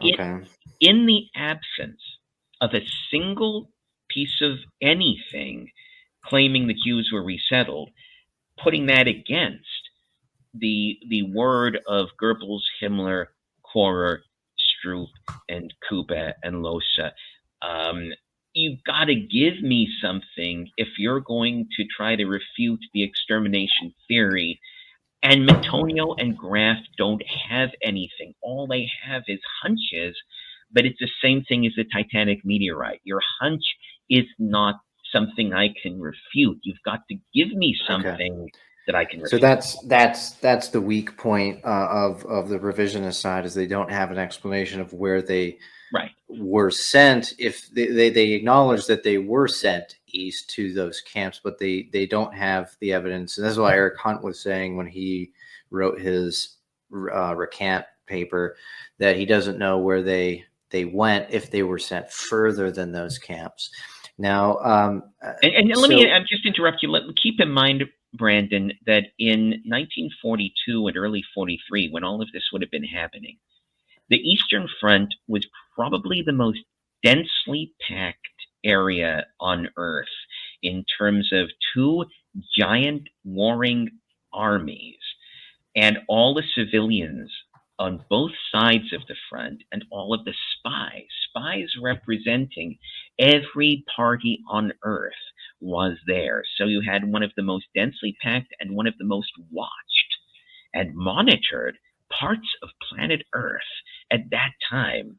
So moving 2.4 million people to that part of the Earth and not a soul seeing it, even with all the many dueling motivations going on there, and all the people from dumb peasants who don't know what they're supposed to notice or not notice, to professional spies, to as I said, to the greatest armies on Earth.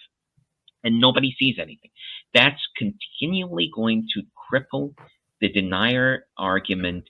And they have been looking, and they've been looking, and they've pretty much admitted that they just can't find anything. And the reason they can't find anything, in my opinion, is because the Jews were killed and they were not sent there to be. So the best, I guess the best evidence that that they've come up with Treblinka specifically, because they don't really, I guess there's a few books on Belzec and stuff, but very few people know about those ones. But Treblinka, you can actually go there. Hunt went there. He filmed. He said that there's like a bakery. There's different facilities there. So it wasn't a pure, like the other camps, you can't just say it's a pure extermination center, because some Jews did testify that they went to Treblinka and left. So it couldn't have been a pure. We covered that already, Brandon, and it's already, we're at 90 minutes, so we're at an hour. 50 yeah, I wanted to get back to this one. Just to answer your question, Treblinka had facilities because it had a permanent staff of Nazis and Nazi-affiliated guards of other nationalities who had been recruited, and a permanent skeleton crew of many Jews in the movement. Okay. So of course there was a kitchen. Of course there were bathrooms, because you had hundreds of people living there who had to eat and they had to poop. So of course that was there. So then that is not necessarily a great argument. So this clip here, I just want to show this clip. I don't know how much more time you have, but this clip here is a guy talking about Loiter. Mm-hmm. And he's the guy that did the Loiter report that's kind of used as proof that that they couldn't have used Zyklon B because there wasn't enough cyanide residue, right? This is the main. But he's actually showing a clip here of Germar Rudolph, who's one of the main revisionists from Germany, himself saying he doesn't buy into the Loiter report. He says it's not accurate. Don't want to say anything against their sacred cow, with some even going as far as to promote ideas and theories which they know to be incorrect just to save face. Now, this is the story how the ragtag remnants of this revisionist movement is eating itself. The drama within the Holocaust denying movement was first exposed when German chemist and convicted Holocaust denier Germar Rudolph discussed some of the many issues he had with the Loiter report on Jim's internet show. It startled me a number of times that certain claims in there were evidently wrong or untenable from a technical point of view. And some of them made me just doubt whether this is really true or not. And I bring up 2 points here. The first one is the explosive nature of hydrogen cyanide.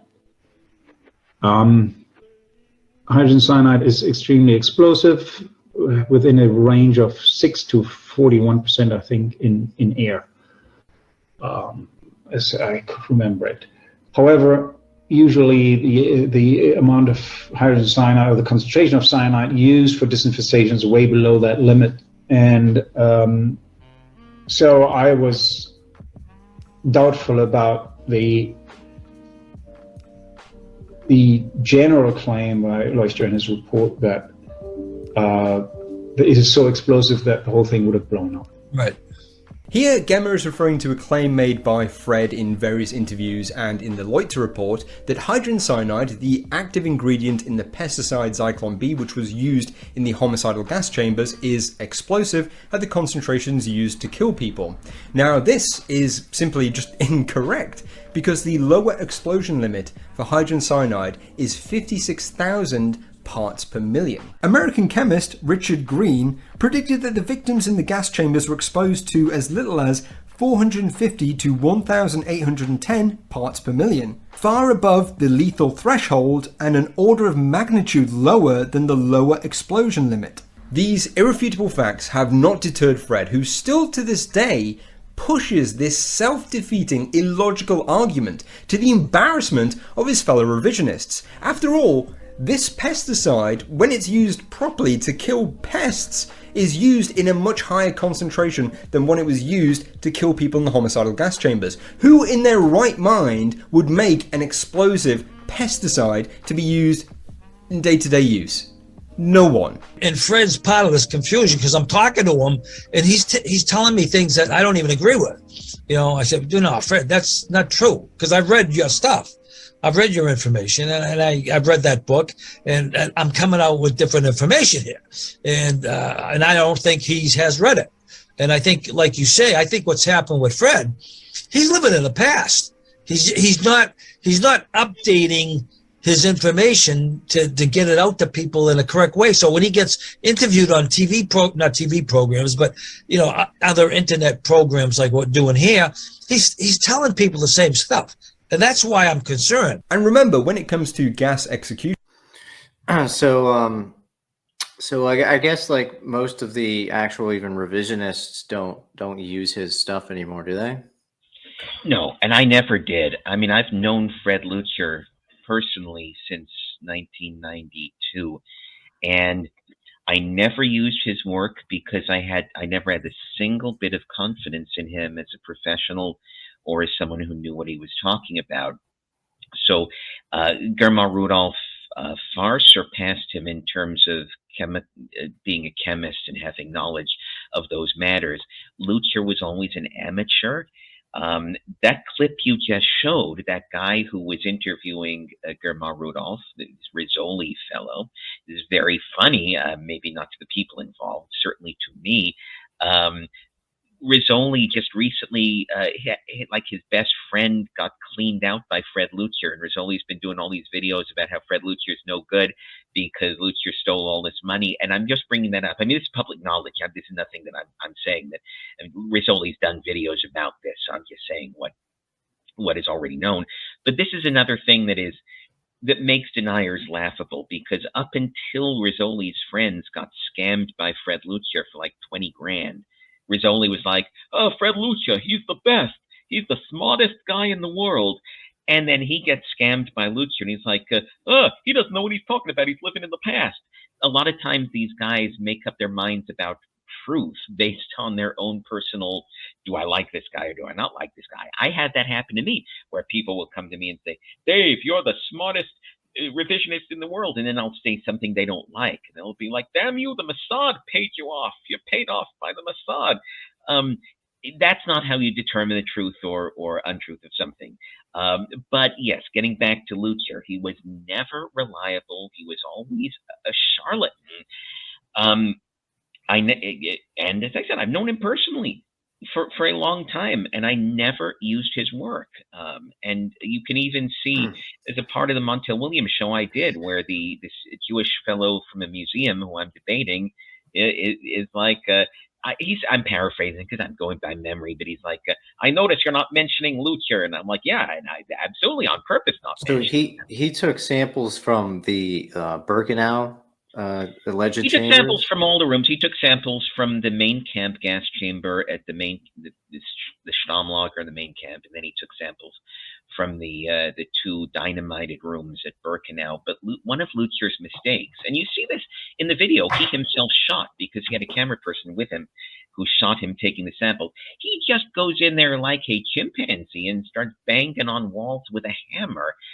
He's mixing the top layer of the concrete. These tests are very delicate, and he's mixing the top layer with the drywall and the other things beneath the top layer.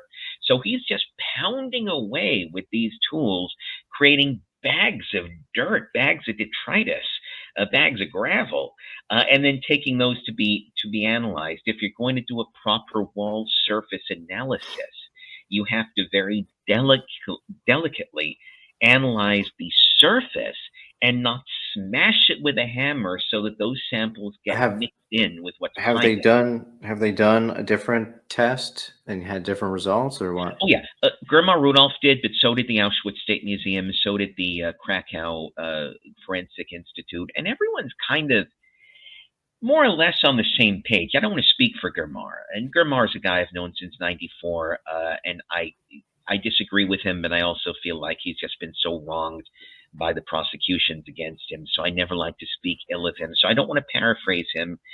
But generally, the understanding is all of these walls had some level of residue.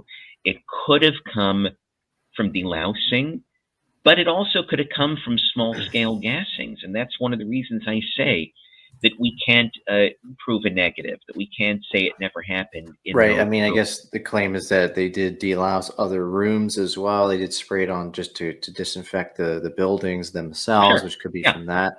And that's one of the reasons that both Lucher and Farzan are incorrect, because they would make all these claims about you can't use Zyklon in this room or in this with this light fixture. Of course you could. All the rooms were deloused. Zyklon was used all over the camp. And because that's what it was designed for. It was designed to be used in rooms. So I guess the one main there's a guy called Denier Bud. Have you heard of him? Well, I mean, I don't know him personally, but I know the videos he's done certainly. His whole thing is the mathematical equations that he says. The rooms were this size. They were quite small, and they would have had to gas this number of people, and they had to drag them up this elevator 15 at a time and then cremate 2 hours. So he does this mathematical equation saying it would have taken way too much time to be able to kill that many people in that room. What's the response to that? Well, here we're talking about Auschwitz, Birkenau specifically, and I do believe that the figure that they give these days for Auschwitz-Birkenau, the figure of Auschwitz entirely is like 1.1 million, the majority of that being murdered Jews.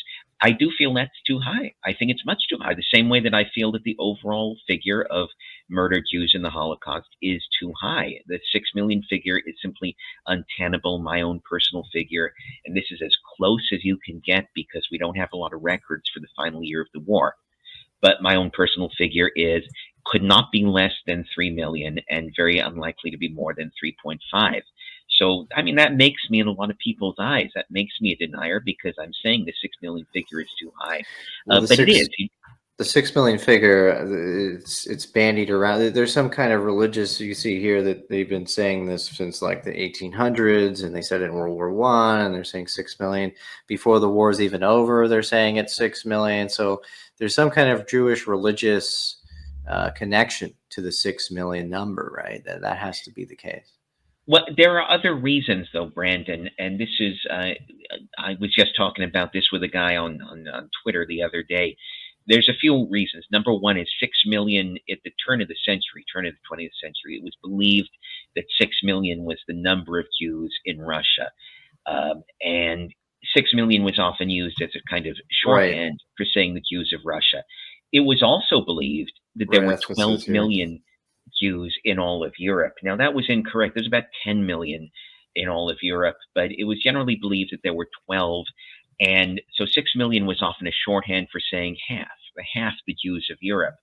And then there's also the factor you have to keep in mind, Brandon, when you have so many deniers put these memes on Twitter that show all the uses of 6 million. You have to remember, right? Like this one here, it says 6 million exterminated. This is talking about Russia here. But yeah, exactly. These were not just shorthands that were used, but also when you go back to the late 1800s, early 1900s, most newspapers relied on wire service reports. So stuff was copied the same way today. Reuters and the AP release a wire service report and it ends up in 500 or 1,000 other newspapers or websites. A lot of this repetition is simply due to the fact that the Jewish telegraph agency or a wire service would release a report and it just gets copied because a newspaper in Chicago was unlikely to have a Berlin bureau or a Moscow bureau or a Paris bureau, so they relied heavily on wires. They insisted on this 6 million, like from the very outset. Like I think it was in January 1945. Ilya Ehrenberg, who is the Jewish communist in Russia, Stalin's propagandist, he comes out with 6 million, and then that gets repeated and repeated, and they insist on that 6 million number. But as you said, it's not 6 million.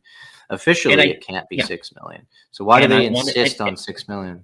Well, first of all, I want to stress that, going back to my point about everything in the immediate post-war is still the war. But when you get to 1953, when Gerald Reitlinger writes the first great Holocaust book, The Final Solution, Reitlinger puts the figure, he gives a low ball of 4.1 million. He says between 4.1 and 4.5. He says, so you can look at all the newspapers still say 6 million today, all right? Well, because eventually it got politicized, but it wasn't politicized in the 50s. Reitlinger was able to say 4.1 million, and he was fine, and the book became a bestseller. It wasn't until roughly 1978-79 that Jewish groups began really insisting on the 6 million thing, and in fact, Reitlinger got criticized for that book from 1953 for the lowball figure. But we can't go by when things are politicized, either in the immediate post-war years or later when groups like the ADL begin throwing their weight around and demanding fealty to a particular number. That cannot affect right. And what's so absurd about it is that you can go to jail in Europe for saying it's not 6 million, even though many historians say that it's not 6 million and it couldn't be. So that is and Jewish organizations are responsible for those Holocaust denial laws. And so they've created like this crazy situation where to deny something that even mainstream historians don't believe can get you thrown in jail, which is insane. Well, of course, that's 100% true, but it is a separate issue. Now, I'm a guy who 30 years ago was incredibly vocal, testifying for people who were being persecuted and prosecuted under these laws. These laws are horrific. These laws are an affront not just to human rights, but they are an affront to the process of accurate historiography. And a lot of mainstream Holocaust scholars like Deborah Lipstadt will give lip service to saying, "Oi, I don't think those laws are good," but they don't try to change them. They're sort of okay, those laws exist.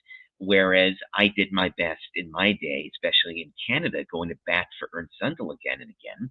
I did my best to try to challenge those laws. Those laws are terrible, but we do have to separate the issue of the anti-free speech laws, which are abominable, inexcusable, and should be fought with every ounce of every conscientious person's body. But we do have to separate that from the issue of, okay, but also my job is to try to establish the most accurate historiography. Okay, so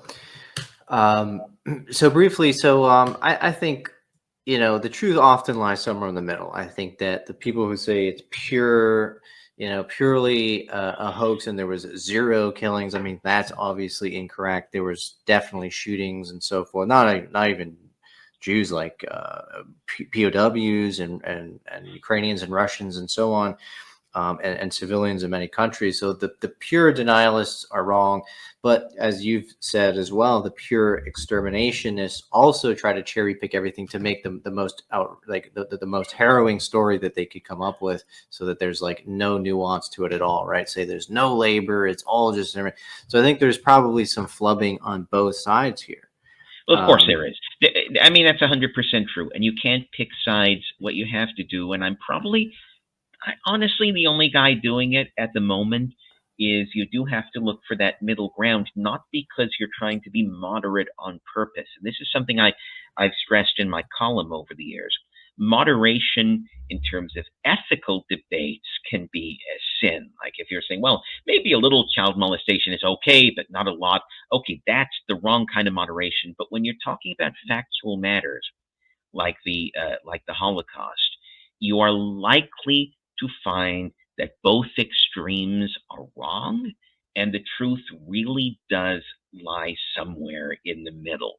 And I am probably the only one still fighting that very unpopular fight where I'm too much of a revisionist for the mainstream, and I'm not enough of a denier for the deniers. That's something I've noticed as well. It's like the pure deniers they'll always disqualify you if you're not denying it enough, right? If you acknowledge that there's any atrocity whatsoever, and like I've done this recently where I'm pointing out like Hitler's anti-Slavic policies, which gets underplayed a lot. Not a lot of people talk about it, but Hitler hated the Slavic people. And as someone who's pro-European and pro-Western, I'm pointing out to these people that he wasn't this like white savior that people make him out to be. He actually mostly did damage against other white people, especially Slavs who he wanted to colonize for Lebensraum. So just pointing that out to them sends them crazy because they want us to believe in the black and white narrative that he's either good or pure evil, when the truth is more complicated than that, right? It's not black and white. Very true, Brandon. And I think that's a really good note since we've now gone to like 2 hours and 10 minutes. I probably do have to go get about my day. It's been a great pleasure. Right. I think this is a good note for us to end on. I appreciate you coming on, and maybe we can speak in the future about some of these details. It's such a huge topic, you can't cover it in 2 hours, right? It's well, if you want, the next time I come on, accumulate some questions from your listeners. I'm more than happy to take on the questions that other people have. So if you want, in the the next month or so, accumulate some questions, and next time I come on, I'll deal with them. Okay, sounds good. You did answer. There was one question that says, "What's the actual death toll?" from John Garatis. You answered that, and then the last one was about 150,000 Jews served in the Nazi army. Someone says, "Is that even true? There's a book about that?" I don't think is that accurate? Well, the Nazis had, when it came to German and Austrian Jews, the Nazis had a much more forgiving policy about mixed race Jews. You could have a partial Jewish heritage and you could still be fine in society. You would not be restricted by a lot of the laws that apply to full-blooded Jews. And also when you get to Polish Jews and Russian Jews, there was no out for them. But for German and Austrian Jews, there were a lot of what they call Mischling, a lot of mixed race Jews, a lot of Jews in mixed marriages, a lot of Jews who had converted. Yeah, they survived the war, and that was part of the again this difference between the way the Nazis treated different populations of Jews. They actually did the same thing with Slavs, where they said that generally they were against intermixing with Slavs, but then they made these exceptions for like the ones that they believe were of better blood or Germanic blood, and so they would kind of kidnap their children. Anyway, thanks, David, for coming on. I appreciate you. You do have a ton of knowledge on this subject, which is why I wanted to get you on, because you are an expert in this. You've been studying this for like 30 years. There's very few people that have that level of knowledge and knowing both sides of the argument too, right? Because most people are just stuck in one of the sides and they don't look at the other side. It has been a very enjoyable interview. I'll be more than happy to do it again. And like I said, just get some questions from people, and I'll be very happy to address them. All right, appreciate it. Have a good evening or afternoon. Afternoon, right? Yeah, afternoon here. And you too. Take care, man. Yeah, take care. Bye-bye. All right, there it is. Interesting stuff. So these are the newspaper clippings we were talking about, the 6 million number being bandied around.